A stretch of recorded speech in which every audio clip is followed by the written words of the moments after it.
Guys, so in today's video I'm going to go over all of the sunscreen that I finished over the course of fall 2019. If you missed my fall skincare empties video, I'll link it down below, but in that video I did not cover the sunscreen that I finished, which is what I am going to do today. But in general, I recommend that everyone apply sunscreen at least 3 times a day. That way you get in the habit of doing it, and you know, it's a preventative behavior similar to wearing a seatbelt. And so if you stop doing it, then you lose that behavior, and you know, then something might come up where you don't have sunscreen on and suddenly you're stranded out in the sun, etc. So it's just a good habit to get into, even if it's cloudy out. You know, UVA still comes through window glass, it still comes through clouds, and contributes to photo aging. Even if you look on an app and it tells you the UV index, and the UV index is not particularly concerning, you still should wear sunscreen, because the UV index only captures those UVB wavelengths that burn the skin. The UV index does not capture the amount of UVA exposure that you're getting, and those are the wavelengths that suppress the immune system, damage collagen, contribute to wrinkles. And if you have a photosensitive disease or you're on a medication that makes you predisposed to allergies or irritation in the sun, it's usually UVA that's driving those issues. All right, all of that public health information aside, what did I go through? For my body, I showed this in my skincare routine video. I finished up the Nivea Sun Kids Sensitive Protect and Play. Oh, I love this sunscreen. It is a European sunscreen. It comes from Hamburg. You can get it in the UK and throughout Europe. I don't know if you can get this in Australia and New Zealand, but you can get it on Amazon and have it sent here to the States. It has avobenzone, which will protect against UVA1 and UVA2. So those are 2 parts of UVA. They both age the skin, cause issues. And avobenzone is what we have here in the States for UVA1 and UVA2 in our chemical sunscreens, but it's all we have. So in addition to avobenzone, this also has bimotrizonol, which goes by the name bis-ethylhexyl oxyphenyl methoxyphenyl triazine. Bimotrizonol is not approved for inclusion in sunscreens in the US, so you won't ever see it here. But it too covers UVA1 and UVA2 and also UVB. Having both tinosorb and avobenzone is better than avobenzone alone. You have 2 filters for UVA1 and UVA2. Not only that, but avobenzone is not particularly stable. So the American chemical sunscreens, the UVA protector in those sunscreens starts to degrade when you go out in the sun. So it doesn't provide, you know, more ongoing UVA protection. Having an additional set of UVA filters in there is good to cover against that. Not only that, but the tinosorb helps stabilize the avobenzone to a certain extent. So anyways, for people with photosensitive diseases, this is a great one to consider. It also has some UVB filters. It has Uvinol T150. I'm looking down at my notes because the chemical names are really long. Uvinol T150 will protect against UVB. Those are the rays that burn. And that is ethylhexyl triazone. And then it also has octyl salate in it, which is ethylhexyl salicylate and homosalate. So this is a really good broad spectrum UVA and UVB coverage. It's developed for children's skin, which does tend to be more prone to being irritated by ingredients. It's a little thin, but you know, don't feel as though you have to be a child to use this. I would recommend this really for anyone. It's a great body sunscreen. It's not greasy, and it isn't uncomfortable. You can wear it on your face, and I have worn it on my face to go running and whatnot, and it stays in place. It doesn't run into the eyes. It's water resistant. When you put it on your face though, it is a tiny bit shiny and a tiny bit filmy. But I had no issue wearing it on my face. I might not wear it on my face like for everyday purposes, but if you're gonna be outdoors for a prolonged period of time, this is a really good one to consider. It doesn't have a cast. It does have alcohol denaturant in it, as do many of the chemical sunscreens with things like tinosorb in them that have the good filters. And the reason alcohol denaturant is added is to help solubilize those filters, so it's a necessary ingredient. It can be a little drying for people with really sensitive skin. Sometimes it can sting or burn, but honestly, in sunscreens, more often than not, I find that's not the case. So be aware it's in there, but I've got a video talking about alcohols and skincare products. They're not the devil, but they can be a little drying and irritating. So I finished that up.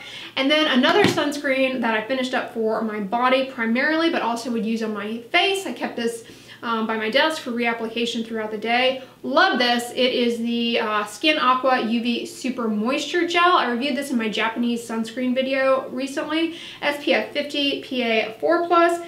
This product it doesn't have avobenzone in it. Instead, it's got 2 UVA filters, which are not approved for inclusion in sunscreens here. It has tinosorb, which is bimetrizanol. So this sunscreen has tinosorb in it, and it also has Uvinol A+. Those are 2 fantastic filters that will cover both UVA1 and UVA2 and are really stable. There's no avobenzone in this. Instead, you have tinosorb and you have Uvinol A+, doing what avobenzone would ordinarily do in American sunscreens, but doing it better because they're more stable and you have two of them instead of just the one. In addition to that, those 2, it also has Uvinol T150, which will cover UVB, and it also has octinoxate, which will cover UVB. So again, very broad spectrum, excellent coverage. It is water resistant. I find the aesthetics of this and the Nivea Sun Kids Sensitive Protect are actually quite similar. Both do have alcohol denaturant. This has alcohol denaturant as well. But you know, I love it. No cast. I love that it comes in this pump bottle, although last I checked on YesStyle, now they have a squeeze tube bottle of it. They have more of a squeeze bottle than the pump, but really, really great. I recommend it. It's pretty affordable. This is great also for men in the beard area. I recommend using this actually if you shave your face instead of an aftershave. That way you get sun protection, it's moisturizing, it's a good choice. And it won't stick on the stubble or beard hairs for reapplication. It doesn't leave a cast. So that's a good one. All right. Sunscreen that I really love and has replaced Elta MD UV Clear for me, mostly because while it is suggested as an alternative to UV Clear, they claim that it is a less costly dupe of UV Clear. The Dermatology SPF 45 anti-aging sunscreen, I finished up 2 bottles of it. I find that in contrast to Elta MD UV Clear, this is far more moisturizing, but it's not greasy. So if you have oily skin, I still think this is a great choice for you. Many of you love it. A few of you do not care for it.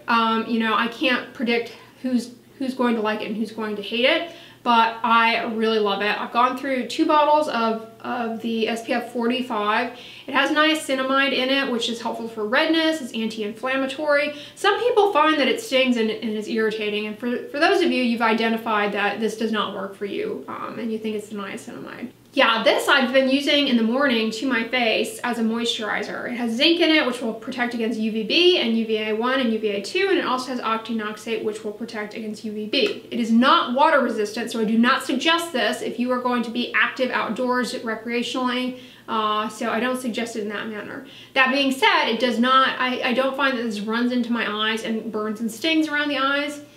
It's very comfortable. A word of warning though, this has an odd smell. It smells to me like a pool float. Someone else said a camping tent on my Instagram. I agree, it has a strange odor, but I overlook that. I love it, it's fantastic, and I just really like the way that it looks on the skin, and it's comfortable to wear and reapply. I also love and finished up their SPF 46 Anti-Aging Universal Tint. This too is zinc and octinoxate, and I like this a little bit more. I mean, I like them both kind of the same, but the nice thing about this is that it has iron oxides in it, which is what, anytime you have a tinted sunscreen, most likely you have iron oxides added. Iron oxides are an inactive ingredient in tinted sunscreens that can give additional protection alongside zinc in particular against the pro-pigmenting wavelengths of blue light. So outside of UV, we also need to think about blue light wavelengths. For those of you who have hyperpigmentation, it can drive hyperpigmentation. So this will give you a little bit of protection against that. The Clinique Pep Start Daily UV Protector Broad Spectrum SPF 50. I mentioned this in my Sunscreens from Sephora video, so check that out. But this is a zinc and titanium dioxide mineral-only sunscreen. So if you find that chemical sunscreens sting or burn, try out a mineral sunscreen. This is great. Not only is it a mineral sunscreen, which will protect against UVB and UVA, Mineral sunscreens that have zinc oxide, depending on the size, can protect against those pro-pigmenting wavelengths of visible light that I mentioned. But also it has iron oxides because it's tinted, so that too will protect against the pro-pigmenting wavelengths of visible light.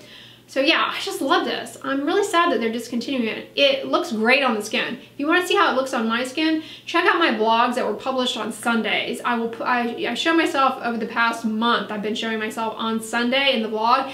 You know that intro clip where I put my sunscreen on in the car? I've been using this. So check out those videos. You can see it on my skin. You can see it going on. But it's a nice liquid vehicle and it's not greasy, but it's not drying either. Supergoop Zinc Screen 100% Mineral Lotion. This is a zinc oxide sunscreen that is vegan and cruelty-free, no added fragrance. I really like this. SPF 40, not water resistant, but no cast for me with this whatsoever. Yeah, this was fantastic. I mostly wore it in the summertime and then finished up for the beginning of fall. It is great in humidity, even though it's not water resistant. It's just, you know, when it's humid and hot here in Houston, like the idea of putting a heavy cream on is like, this went on very comfortably. And I came across a lot of people who were using this here and really loving it this summer. So consider it for the summertime. Hopefully they don't discontinue this. I really liked it. But a water resistant tinted sunscreen that I wear every day and totally love and adore and have repurchased for having more is the Color Science Sunforgettable Total Face Shield. I put this on mostly in the morning after I usually put on a base layer sunscreen all over my face, and then I layer this on top just for a little added sunscreen. I really like the way it looks layered on top of my sunscreens. You can use this by itself all over your face if you want. Me layering them, that's not necessary. I just do that because I kind of like the way they look. It is important to put several layers of a sunscreen on though. So don't just put one layer on. Put a couple of layers on, that way you avoid skip areas. But you don't have to layer different sunscreens necessarily. I just like the way that it looks. And I like this Color Science Mineral one a lot. All right, and then last up, I finished up, as I usually do in a season, I finished up a Vani Cream SPF 30 water resistant lip SPF. You guys know I love this. It's probably my favorite lip SPF. Please, Vani Cream, never discontinue this. It is water resistant. It's one of the few lip SPFs that I don't find annoying, and it's not drying. It moisturizes. It doesn't get filmy or goopy. It doesn't have a weird taste. It does kind of change the color of your lips a little bit, but personally I like the way that it looks.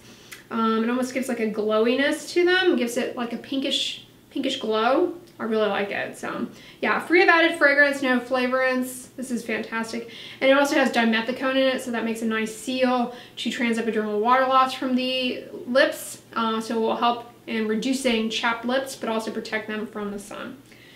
So those are all the sunscreens that I finished up this fall. I've been really happy with everything. I've repurchased the Dermatology SPF 45 and 46, both the tinted and non-tinted. I love using those as my morning moisturizer. And I've repurchased the Color Science Mineral Shield to go on top because I just like the way that looks. And I haven't repurchased the Supergoop one, but I might need to repurchase the Clinique one if they're gonna discontinue it. I may want to get another one of those. And I have reordered on YesStyle the Skin Aqua. So I've got those in my lineup, and currently I'm using the Dermatology SPF 45 non-tinted. That's one that I currently have. And I'm trying out a few new Japanese sunscreens, so stay tuned for those. You'll see them pop up here and there.